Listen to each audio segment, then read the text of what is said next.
नमस्कार साथियों, आपका हार्दिक स्वागत है आपके अपने यूट्यूब चैनल क्राइम जंक्शन पे।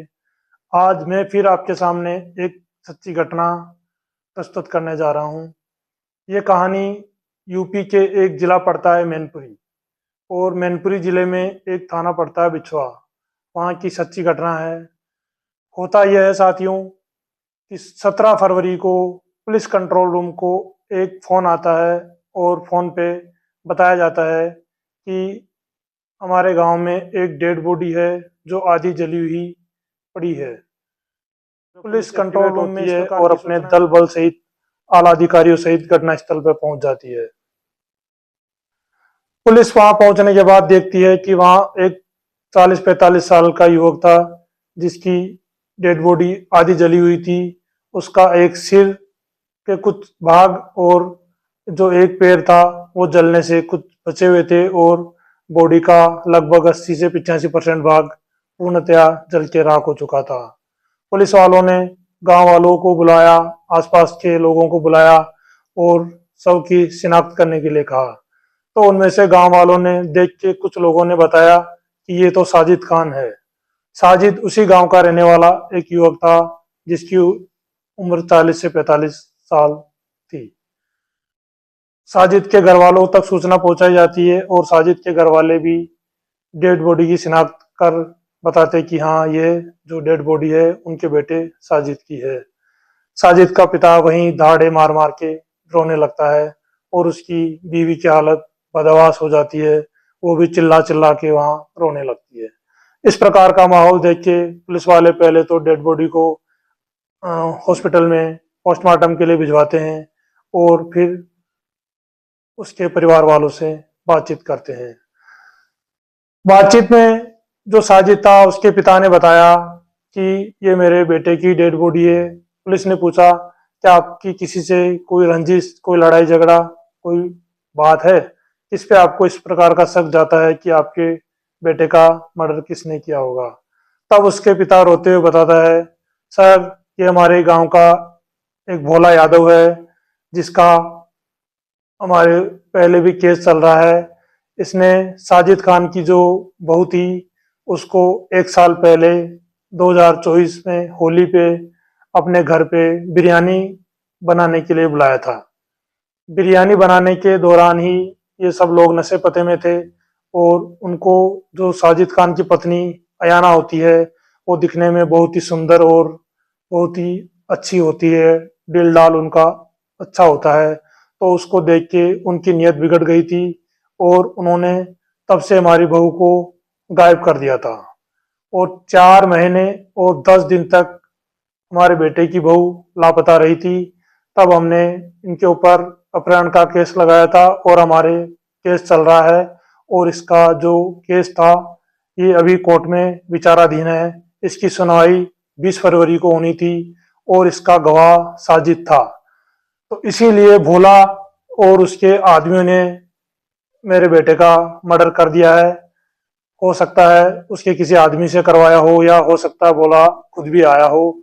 तो इस प्रकार की कहानी जब पुलिस को बताता है तो पुलिस भी सोचती है कि हाँ, ऐसा हो सकता है, क्योंकि जब इनके पुराना केस चल रहा है, पुरानी रंजिश चल रही है, तो ये केस इस दिशा में जा सकता है। डेड बॉडी को पोस्टमार्टम के भिजवा दिया, और घर वालों को भी घर पे भेज दिया। उसके बाद पोस्टमार्टम के बाद डेड बॉडी घर वालों को सुपुर्द कर दी गई। आगे की कार्रवाई जब पुलिस करती है तो उसका भी एक एंगल तो यही था कि हो सकता है ये भोला यादव ने ही मर्डर करवाया हो। लेकिन दोस्तों, आप जान के आश्चर्यचकित रह जाओगे कि ये जो घटना है इसमें जो कहानी निकल के आती है वो इस प्रकार की कहानी होती है कि इसको सुनने के बाद आप भी ये सोचोगे कि आज के जो रिश्ते हैं वो कितने बिगड़ गए हैं। आज किस पे विश्वास करें? आज ऐसा कोई रिश्ता नहीं बचा है जिसको लोगों ने कलंकित नहीं किया हो। ठीक ऐसा ही इस कहानी में भी होता है। जब पुलिस अपनी तफ्तीश को आगे बढ़ाती है, और मात्र 24 घंटे में यूपी पुलिस ने यह खुलासा कर दिया कि जो उसका मर्डर भोला यादव ने नहीं, बल्कि एक ऐसे व्यक्ति ने किया था जिसके बारे में आप सोच भी नहीं सकते। साथियों, होता यह है कि पुलिस जब तफ्तीश करती है तो पहले तो उसका भी शक भोला यादव पे जाता है और उसको भी उठा के पूछताछ करती है। तो भोला यादव ने मना कर दिया कि साहब, हमारा केस जरूर चल रहा था, लेकिन हमारा ऐसा कोई प्रोग्राम नहीं था, हमने ऐसा कोई कृत्य नहीं किया है कि हमने साजिद का मर्डर कर दिया, हमारा इसमें कोई लेना देना नहीं है। तब पुलिस ने एक अलग से दूसरी जो टीम थी उसको सूचना देके ये काम करवाया कि इन दोनों की कॉल डिटेल निकाली जाए। दोस्तों, जब उसकी बीवी और साजिद की सीडीआर निकाली जाती है तो उसमें चौंकाने वाले तथ्य निकल के सामने आते हैं। जो साजिद था उसकी सीडीआर में तो कुछ भी नहीं आता है, नॉर्मली उसकी सीडीआर थी। लेकिन जो उसकी बीवी आमना थी, आमना की एक नंबर पे जो काफी लंबे समय से रोज बातें होती थी, लंबी लंबी बातें होती थी। साथियों, जब इस नंबर की जांच पड़ताल की गई तो ये उसी के गांव का रहने वाला एक सुमित होता है, उसका ये नंबर होता है। कि ये सुमित कौन है, तो पहले तो वो टाल मटोल करने की कोशिश करती है, लेकिन जब पुलिस उस पर अच्छी तरह से दबाव देके और पूछती है कि क्या चल रहा है तुम दोनों का, तो फिर वह टूट जाती है और बताती है कि हाँ, मेरा सुमित से प्रेम प्रसंग है। तो इसकी सूचना पे पुलिस सुमित को भी उठा लेती है और दोनों को थाने लाकर अच्छी तरह से पूछताछ की जाती है। सुमित भी पहले तो पुलिस को इधर उधर की बातें करता है, घुमाता रहता है, जैसा कि हर क्राइम में होता है। लेकिन साथियों, क्राइम कितनी भी सफाई से, कितनी भी होशियारी से किया जाए, क्राइम कभी छुप नहीं सकता।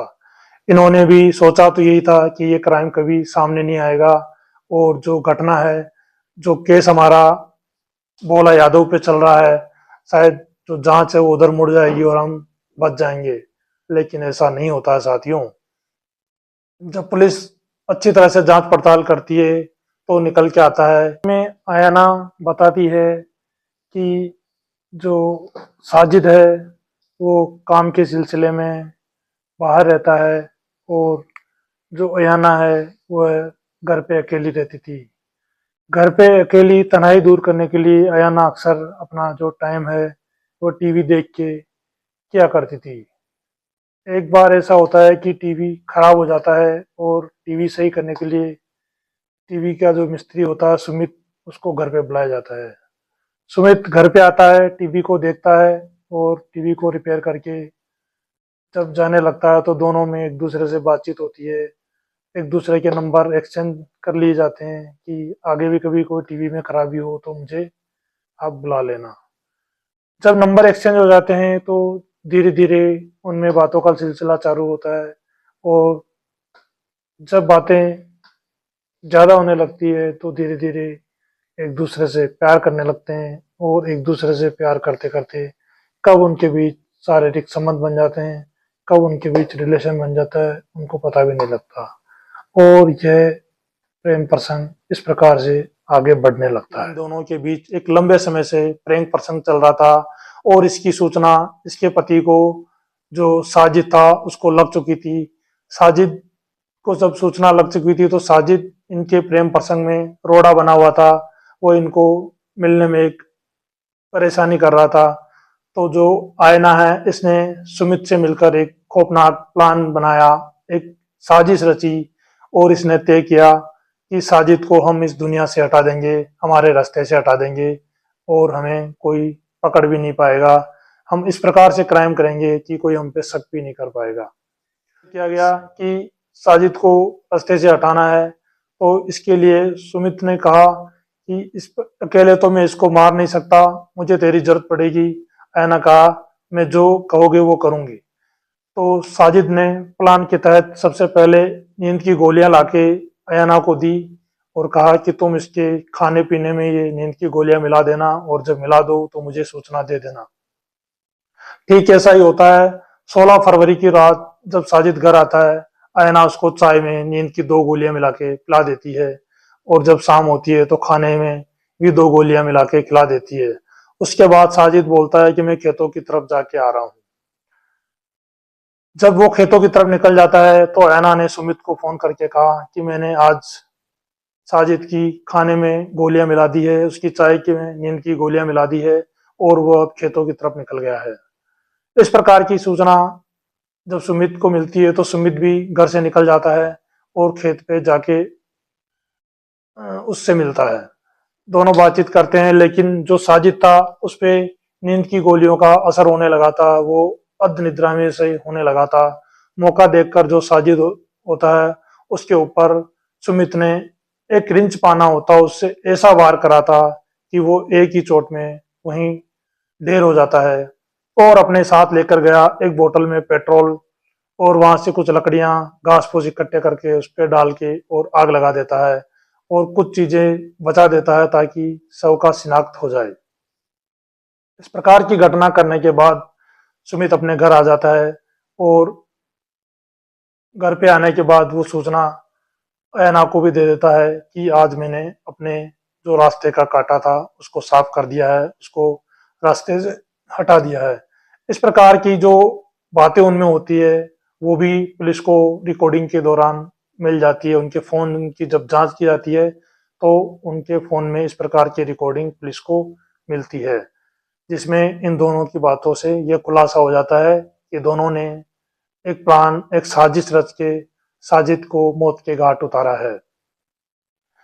इस प्रकार की सूचना जब पुलिस को मिलती है, पुलिस जब इस क्राइम का पर्दाफाश करती है तो हर कोई दांतों तले उंगली दबाने लगा कि किस प्रकार से जो आदमी अपनी औरत के अपहरण के केस के लिए कोर्ट में केस लड़ रहा है और उसी औरत ने उसका फायदा उठाते हुए उसी को मौत की नींद सुला दिया।